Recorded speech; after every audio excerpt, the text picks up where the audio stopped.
আমরা অনেকেই এই ভাষণটা সম্পর্কে জানি না। আমরা অনেক ভাষণ নিয়ে এখন গর্ব করি। নবী করিম সাল্লাল্লাহু আলাইহি ওয়াসাল্লামের এই যে সর্বশ্রেষ্ঠ ভাষণ, এটা কতজন জানেন? বিদায় হজের ভাষণ।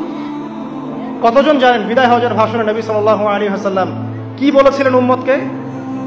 আমরা আপনাদেরকে শোনাবো, শুনিয়ে ইনশাআল্লাহ লেকচারটা শেষ করব। নবী করিম সাল্লাল্লাহু আলাইহি ওয়াসাল্লাম আজকের এই দিনে 31টা বিষয়ে উম্মতকে নির্দেশ দিয়েছেন। 31টা বিষয়, সবগুলো বলার সময় পাওয়া যাবে না, আমি কয়েকটা কথা বলছি। খুব ভালো হতো যদি আমি অ্যারাবিকটা বলার পরে বাংলাটা বলার সময় পেতাম। আমার হাতে 5 মিনিট সময় আছে এখন, কারণ অ্যারাবিকটার যে ভাব গাম্ভীর্যটা বাংলা আসলে আসবে না। তারপরে আমি চেষ্টা করছি।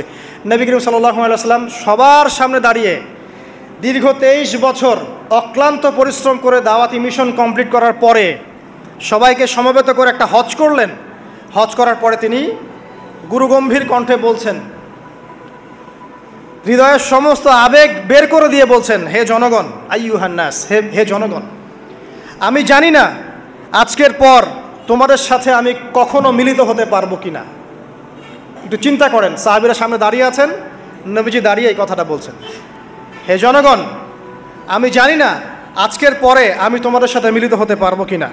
অতএব যে ব্যক্তি আজকে আমার এই কথাগুলোকে স্মরণ রাখবে, সে যেন অন্যের কাছে এই কথাগুলো পৌঁছে দেয়।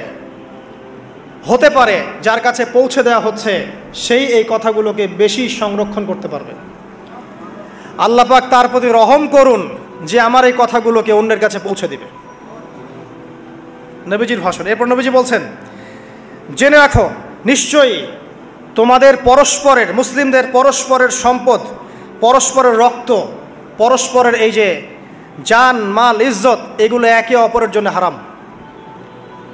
মুসলিমদের পরস্পরের রক্ত, পরস্পরের ইজ্জত সম্মান একে অপরের জন্য হারাম, এর হানি করা একে অপরের জন্য হারাম। ঠিক যেমন আজকের এই দিন হারাম, এই শহর হারাম, এই মাসও হারাম। নবী করিম সাল্লাল্লাহু আলাইহি ওয়াসাল্লাম বলছিলেন, জেনে রাখো 3টা বিষয়ে যেন তোমাদের অন্তর কখনো খেয়ানত না করে। 3টা বিষয়ে তোমাদের অন্তর যেন কখনো খেয়ানত না করে। 1, তোমরা যে কাজটাই করবা শুধু আল্লাহ পাকের সন্তুষ্টির জন্য করবে। তোমরা যে কাজই করবে শুধু আল্লাহর সন্তুষ্টির জন্য করবে। তোমাদের শাসকবর্গের কল্যাণ কামনা করবে। তোমাদের শাসকবর্গের কল্যাণ কামনা করবে। 3 নাম্বার, মুসলিমদের জামাতকে আঁকড়ে ধরে রাখবে। মুসলিমদের ইউনাইটেড কমিউনিটিকে আঁকড়ে ধরে থাকবে। এই 3টা বিষয় পালনের ক্ষেত্রে তোমাদের অন্তর যেন খেয়ানত না করে। এদিন সূর্য ঢলে যাওয়ার পরে নবী সাল্লাল্লাহু আলাইহি ওয়াসাল্লাম আরও বললেন, শুনে রাখো হে মানব জাতি, এটা ভালো করে শোনেন, শুনে রাখো হে মানব জাতি, নিশ্চয়ই আমি মুহাম্মদ সাল্লাল্লাহু আলাইহি ওয়াসাল্লাম জাহেলি যুগের যত কুপ্রথা আছে সমস্ত কুপ্রথাকে আমার পায়ের তলে পিষ্ট করে গেলাম। জাহেলি যুগে কি ছিল ভাই? শিরিক ছিল, সুদ ছিল, মাদক ছিল, নারীর অবমাননা ছিল, কন্যা সন্তানকে দাফন করা হতো, রক্তক্ষয়ী হানাহানি মারামারি কাটাকাটি ছিল। এগুলো সব কিছুকে আমি আমার পায়ের তলে দাফন করে গেলাম। এটা কি দাফন হয়েছে? তিনি বলছেন, নিশ্চয়ই আমি জাহেলি যুগের সুদকে আমার পায়ে তলে পিষ্ট করে যাচ্ছি। সর্বপ্রথম যার সুদ আমি পিষ্ট করছি তিনি হচ্ছেন আব্বাস ইবনে আব্দুল মুত্তালিব, আমার চাচার সুদ। নিজের পরিবার থেকে দৃষ্টান্ত স্থাপন করলেন। তিনি আরও বললেন, হে উপস্থিত জনগণ, তোমরা মেয়েদের ব্যাপারে সতর্ক থাকবে এবং তোমাদের স্ত্রীদের ব্যাপারে সতর্ক থাকবে, তাদের হকের ব্যাপারে সতর্ক থাকবে, কেননা তোমরা তাদেরকে আল্লাহর কালিমার মাধ্যমে হালাল করে নিয়েছো। অতএব তাদের ব্যাপারে তোমরা সতর্ক থাকবে। তোমাদের উপর তাদের হক হচ্ছে তোমরা যা খাবে, যা পরবে, তাদেরকেও তাই খাওয়াবে, তাই পরাবে। আর তাদের উপর তোমাদের হক হচ্ছে যে তারা তোমাদের বিছানায় এমন কাউকে আসতে দিবে না যাদেরকে তোমরা অপছন্দ করো। নবী করিম সাল্লাল্লাহু আলাইহি ওয়াসাল্লাম আরও বলছেন, এই দিন আইয়ুহান নাস, হে মানব জাতি, তারাকতু ফিকুম আমরাইন, জেনে রাখো আমি তোমাদের সামনে মাত্র 2টো বস্তু ছেড়ে গেলাম। কয়টা বস্তু? লান তাদিল্লু মা তামাসসাকতুম বিহিমা, তোমরা কোনোদিন পথভ্রষ্ট হবে না যতদিন এই 2টা বস্তুকে আঁকড়ে ধরে থাকবে। কিতাব আল্লাহ, আল্লাহর কিতাব, ওয়া সুন্নতি নবীহি, এবং তার নবীর সুন্নাহ। তিনি আরও বললেন,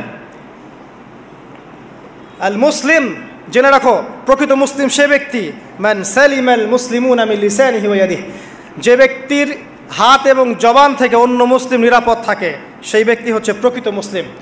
আল মুহাজির আর প্রকৃত মুহাজির সে ব্যক্তি মান হাজারা মা নাহাল্লাহু আন, আল্লাহ পাক যা নিষেধ করেছেন সেখান থেকে যে দূরে থাকে সেই ব্যক্তি প্রকৃত মুহাজির, মানে হিজরতকারী।